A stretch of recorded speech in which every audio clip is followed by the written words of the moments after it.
6 months ago, I made the decision to stop drinking alcohol completely, mainly inspired by studies about the effects of alcohol on our body, inspired by the fact that I want to live a long life. Maybe I get hit by a bus, who knows? But I want to optimize for living to 80 plus, 90 plus, 100 plus with a good quality of life. You don't want to be 80 in a wheelchair and then people have to take care of you. That's not really a high quality of life, even though you've lived a long life, more than the average. And I was also a very hardcore drinker. Every time I traveled, I went to business class and I drank a lot of champagne, shots. I basically just got as drunk as possible to enjoy the flight, to sleep.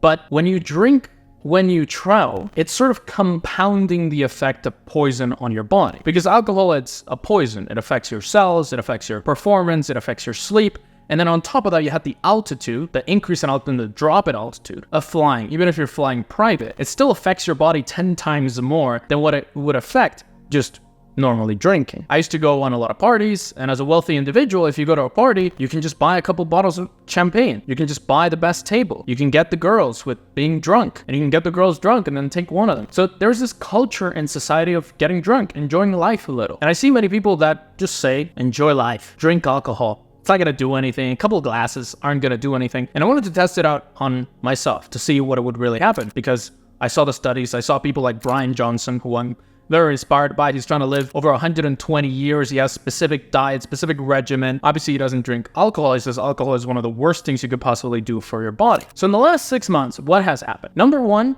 my overall look to other people has improved. Even though I haven't lost a lot of weight, I've lost maybe in kilograms around 5 to 8 kilograms. So we're talking about 12 pounds for you Americans. So it's not that much, but I look a lot leaner. I don't have acne all over my face, which I used to have. I used to have these acne spurts all the time.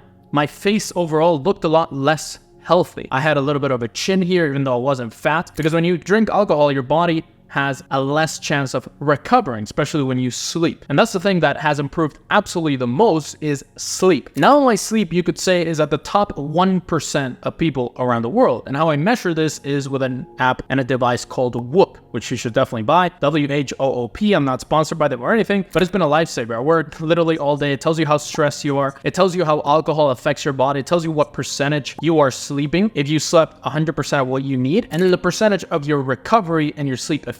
And what I did to test it out over the last 6 months is I've had 2 nights where I drank just to see what it would do to my sleep. And now I sleep regularly at 100% sleep. My average is 98%. Let's say I have a change in time zone or a flight or something at night. I don't sleep the full 100%, but on average, it's 98%. If I drink, it's still 8 hours, it's still 7 hours. But when we look at the recovery, which you can see last night's recovery was 88%, the recovery when you drink alcohol is around 20 to 25%. That means even though your body has 8 hours of sleep, it doesn't recover at all because it has poison running through your body that it has to digest, it has to get rid of in order for you to feel better and not die of alcohol poisoning. So overall, even though you're sleeping 8 hours, you're sleeping as if you slept 2 or 3 hours. And we have this culture where, oh yeah, drinking is fine, you're gonna enjoy life, don't worry about it, by tomorrow you'll forget about it, it's fine to have a hangover from time to time. But if you're trying to optimize your life as much as possible, you're trying to not pay taxes, you're trying to live in the best country possible, you're trying to date the best women possible, you're overall trying to have the best percentage, the best efficiency on your life, why not have the best efficiency on your health? Your health will dramatically improve. And because you're not drinking, because you're taking care of your body, because you're every day making a decision, I will not drink today because it's a poison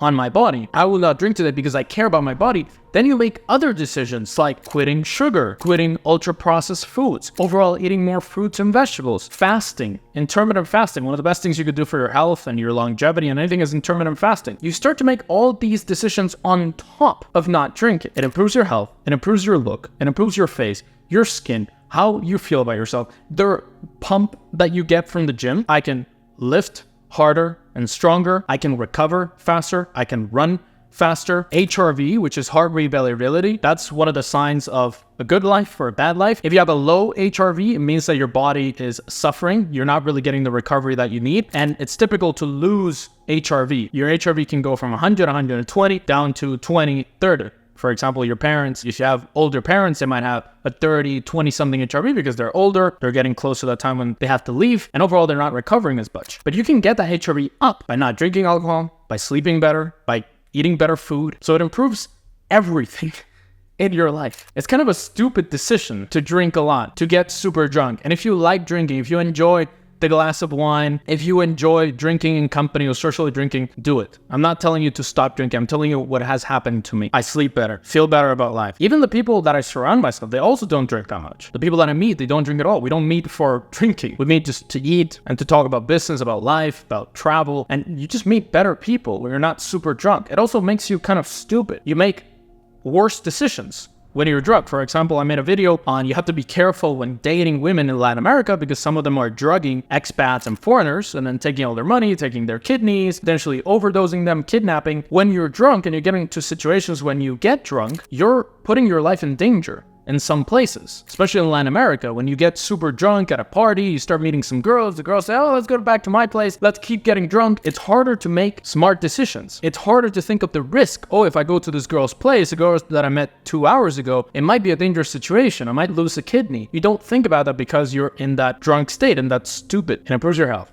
improves your sleep, increases your longevity. You can live longer. You can live a higher quality of life. You overall feel better about your life in general. You're less likely to have depression. You're less likely to have anxiety. They say that when you drink alcohol, you get rid of your anxiety, but no, you're just increasing the amount of alcohol you need in order to get rid of that anxiety. So next time, if you needed 1 glass of wine, now you need 2 glasses of wine to talk to people, then you need 3 glasses of wine, then 4 glasses of wine, then shots to even talk to people. Something that should be normal. You shouldn't have anxiety to talk to people, to go on a date or anything. You don't have to get drunk for that. So overall, I'm hoping to continue this. I'll have a drink from time to time and then I'll measure how I sleep, my recovery percentage, how I feel the next day, because it really affects your body to a level that nobody really talks about, because drinking is just so common. And drinking is also very profitable. They control drugs, they control smoking, but they don't control the thing that harms us the most. I've met clients that they have a criminal record because they got drunk one night when they were 21 and they hit another car and they were under the influence, and now they have a criminal record for the rest of their life. They apply for some citizenship program, some residency program. They ask them, hey, why do you have a DUI in Colorado or whatever? It's going to affect your life in many other ways that you don't think about. And the main ways that it's going to affect that is in how long you live,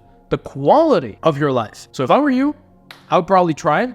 Give it a month, give it 2 months, give it 6 months maybe, and test it out in between. If you're gonna go sober for 6 months, have a drink, let's say once a month, measure with an app like this, or see how you feel the next day, write on a journal to see how it really affects you. Now, if you want to see the most dangerous aspects of getting drunk, specifically getting drunk with other people that are drunk, you want to check out this video right here with the new crime wave that is happening in Latin America, which is guys getting drunk with Colombian girls or Latin American women and then getting their kidneys stolen, getting drugged, getting robbed, getting kidnapped. You definitely want to be aware of that. Check it out right here.